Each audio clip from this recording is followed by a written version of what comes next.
Hi guys, let's discuss how you get from one place to another in Japanese.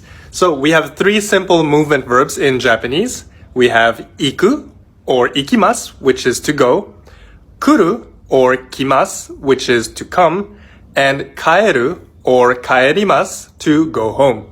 So kung gusto natin sabihin na may pupuntahan tayo, we simply say the place, then particle e, ikimasu, kimasu, or kaerimasu.